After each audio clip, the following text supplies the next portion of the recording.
Hey, I was wondering if I can talk to you about something, and I think that this is important. I've been thinking a lot about how culture is going through a real change at this moment. In fact, I sort of view this moment that we're going through. It's 2021. We're in the height of a global pandemic, and which will realistically will probably last for at least a few more years. And culture is being pressed. Culture is being somewhat accelerated, and it's been on my mind, as probably most of you have been. It's been on your mind if you're at all paying attention to anything at this moment and realizing that there is a huge cultural trend that's happening, or cultural shift that's happening in a lot of different ways. And what I want to talk about is, what might be going on in terms of the resistance, I guess, to the cultural change that might be going on.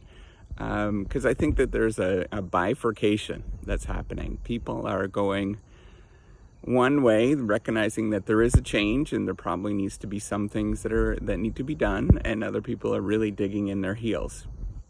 So if you don't know me, I am Professor at Maslach. I'm Associate Professor of Innovation Strategy and Entrepreneurship. And I created this whole Reciprocity project to give back as much as I possibly can. There's so many people that help me out that I wanted to pay the favor forward to help you out.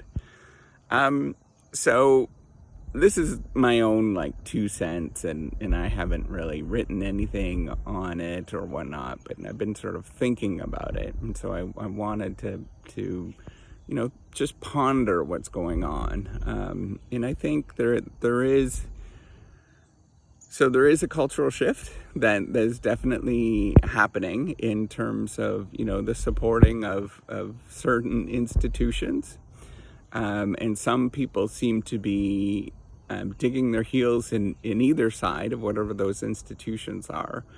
And I'm sure you know what I'm talking about. And what I think is happening is that a lot of emotional response, a lot of especially fear, is driving these responses. So, for me, I can say, that the institution of science was one way that I was able to grow and develop as a person. So I'm probably more likely to defend that institution emotionally. And I can sort of think through things. And so people would say that if you had decisions in that certain area, or you're making decisions that look more sciencey, that it is rational. But then there's other folks that might not view, and it doesn't matter sort of what they're doing, but might not view science in the same sort of way, and they might view their decision making as completely rational. But I think what is happening is that because we have certain outcomes in this world based on certain institutions, we get emotional responses to them, and often as human beings, as people, we gravitate towards certain institutions because that's where kind of a little bit of our how we sort of proved ourselves or escaped something. For example, a lot of people might go into a religious organization, for example, because that they feel that that there was something going on in their life, and they needed that religious organization to fill the gap of those feelings and emotional response. And so they want to belong to that religious organization. I went into science because I thought that there was a sort of step-by-step process in terms of getting myself up and out, I guess. And so I have an emotional response to that. So, whatever it is, I think a lot of people are really gravitating towards these sort of fear-based responses. And whatever that looks like for you, that's what you're going to do and dig your heels into. Now, how do we change this? How do we get to the point where, clearly we have very real solutions and very, effective solutions to ending a global pandemic. And we have to think about branding in the way that Apple thinks about branding, where we're thinking about creating a movement where people believe that it is cool and they gravitate towards it instead of basing it on fear, on risk, and things like that. We have to really focus on how do we get people to think that it's cool, to shift to the other side.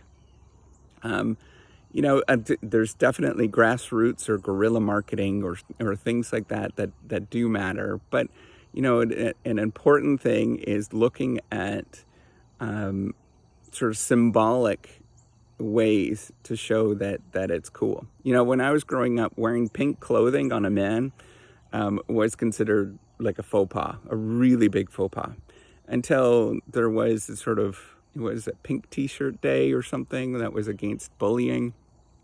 And gradually over the course of several years, and unfortunately these things take a time, wearing pink became cool. You could see lots of people wearing pink, and in fact I have pink clothing now, and it's okay to wear, as a man, your identity, who you are as an individual, is not attached to that clothing as much as it used to be. So I want you to ponder that and think about that, and how can we get to the moment where we resonate with the cool club and the cool kids. And if we can demonstrate that, whatever that might look like, what does it mean to live a good life? What does it mean to be happy? What does it mean to be a role model to other people? And when you can figure that out and you can sort of isolate that, and then we can start actually branding some of these things and making it cool, where people naturally will gravitate towards it. Unfortunately, we have to do this awfully quickly, and we have to do it at a global scale. So it's going to be a little tricky. But one thing that I would recommend is be okay with telling and being open about the fact that it's that getting a vaccination, for example, that's cool. That's okay. And not only does it save lives and yada, yada, yada, right? All the risks sort of stuff, but it's pretty cool because, you're helping out all of these other generations that are going to, that are going to be around because of what you're doing. That's pretty cool. And the other thing that I think is pretty cool is that we are at the cusp of innovation, and we are doing something that's highly innovative that probably not too many people would be able to do in generations past. And we're doing it. That is a remarkable thing, that we can do this in this day and age. Like the innovative miracle to get access to medicine that quickly, that is safe and effective, that is pretty cool. And I think that is a remarkable thing, and we should be proud of that. And you should sort of see yourself as one of the most innovative people around by actually getting it. You're a trendsetter by getting a vaccine.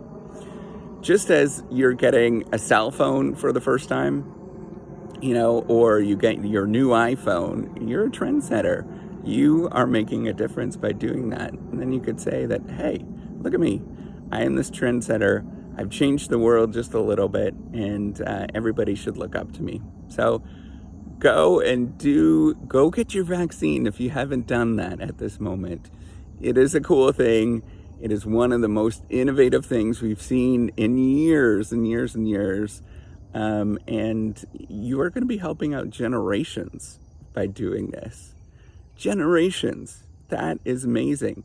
And there's going to be people that can thank you later on when you're older and say, thank you so much for doing that brave act and speaking out or going and getting your vaccine. So with that, give me a thumbs up to subscribe to the YouTube channel. Take care and have a wonderful day.